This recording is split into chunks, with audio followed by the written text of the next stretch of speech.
You're scrolling through flight options right now. Within 9 hours, you could be standing on a different continent, no different than when you left. Moving across the planet costs you a credit card and an afternoon. Now, rewind 100,000 years. You are standing at the edge of a river valley in what is now Ethiopia, and the grass that fed your family for generations is turning brown at the roots. There is no plane. There is no map. There is no guarantee that anything lies beyond the ridge in front of you except more of the same dying land, or worse. And yet, at some point, someone in your position took a step forward anyway, into territory no human being had ever set foot on. Not once. Not ever. So the question is simple. Why would anyone leave the only home their species had ever known, walk into a landscape with no name, no shelter, and no promise of return, and somehow end up populating every continent on Earth except Antarctica? The answer has almost nothing to do with courage. It's written into the sky itself. It starts with something you'll never see in a textbook photograph.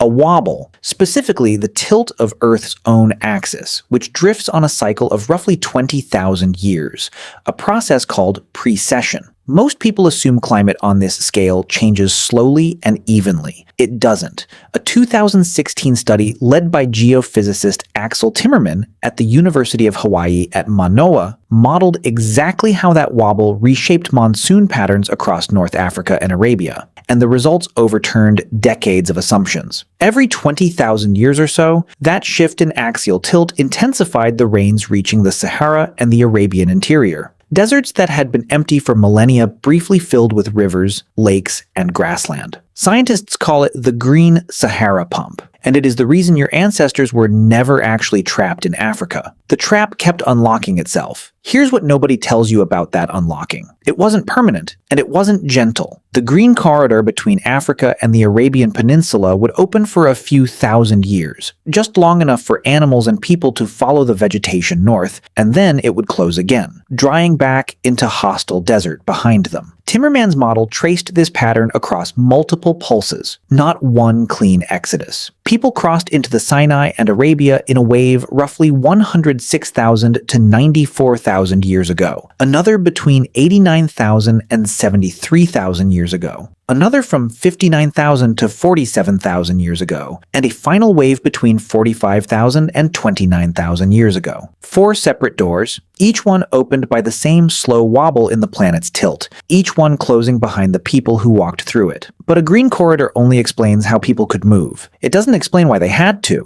That answer sits in a lake bed in southern Ethiopia called Chew Bahir. And it's almost impossible to overstate how much information researchers pulled out of that mud. In a study published through Nature Communications, Earth and Environment, in 2021, geochemist Jonathan Dean, working with the British Geological Survey, analyzed hundreds of meters of sediment cores drilled from the lake bed, reading oxygen isotopes the way you'd read tree rings. What he found was that from roughly 200,000 to 125,000 years ago, East Africa was unusually wet, 20 to 30% more rainfall than the region receives today. Food was abundant. Water was everywhere. There was no reason to leave, and for the most part, nobody did. Then, in the same cores, Dean found the opposite. Sharp, short, brutal, dry spells, some of the most extreme aridity of the past 125,000 years, stacked right on top of the wet periods like pages torn out of a book and shuffled back in.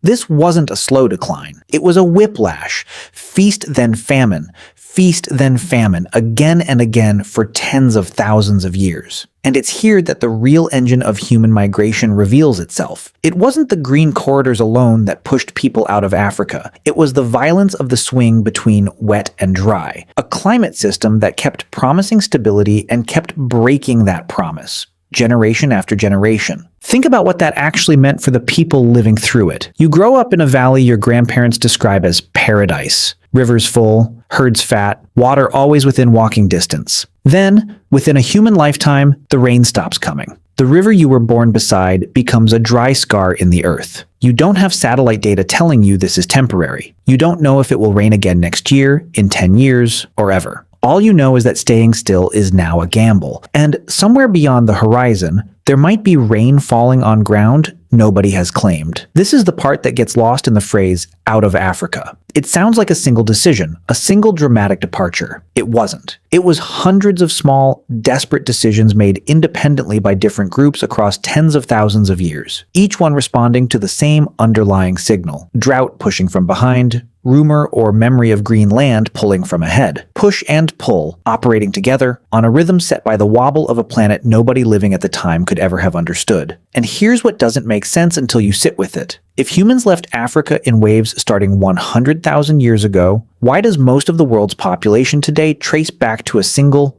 much later migration? The answer is that most of those earlier waves failed. They walked into Arabia and the Levant during a green window, and then the window closed behind them, the rain stopped, and the land that had welcomed them turned hostile again. Archaeological and genetic evidence suggests many of these early populations simply didn't survive the closing door. Fossils from sites like Skul and Kafze in modern-day Israel show modern humans living there roughly 90,000 years ago. And then, in the archaeological record, they largely disappear. The corridor shut. The people caught on the wrong side of it vanished into a landscape that could no longer support them. The wave that succeeded came later, and it succeeded because the timing was almost unbearably precise. Dean's Chew Bahir data shows a short, sharp, wet pulse between roughly 62,000 and 60,000 years ago, a narrow window of rainfall that coincided almost exactly with the migration event that modern genetic studies point to as the true ancestral departure, the one that populated Europe, Asia, Australia, and eventually, tens of thousands of years later, the Americas. This wasn't luck in the sense of a coin flip. It was the culmination of a system, repeated attempts, repeated failures,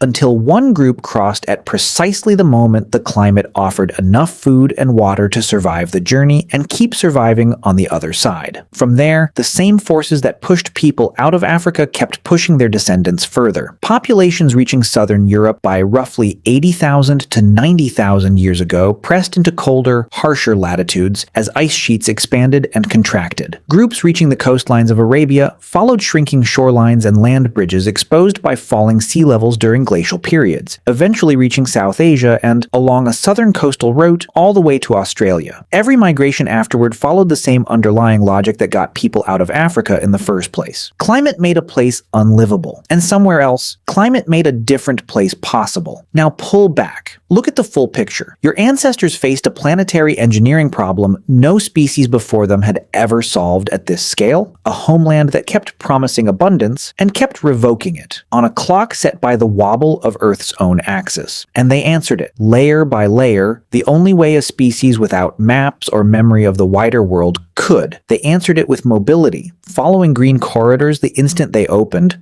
rather than waiting to see if the rain would return. They answered it with risk tolerance, walking into unmapped, unclaimed land rather than gambling on a drying valley they already knew. They answered it with failure and repetition, sending wave after wave into Arabia and the Levant, most of which likely dead-ended, until timing and geography finally aligned. And they answered it, eventually, with a kind of momentum that no longer needed a crisis to keep it moving. Populations spreading not because they had to, but because moving had become what their species did. Every one of those responses is still inside the story of where you live right now. The city near you, the country whose language you speak, the ethnicity written into your own face, all of it traces back through an unbroken line of people who crossed a green corridor sometime around 60,000 years ago, at the exact moment a wobbling planet decided to let them through. You didn't choose where your ancestors ended up. They didn't fully choose it either. A drying lake bed in Ethiopia and a tilt in the Earth's axis made that decision for them, tens of thousands of years before anyone alive today was born. Tonight, or the next time you board a flight, or drive somewhere new just because you can, you'll barely think about the ease of it. But somewhere underneath that ease, in the restlessness that still makes humans the most widely dispersed large mammal on the planet, 100,000 years of drought, rain, and desperate, uncertain walking is still quietly deciding where you belong.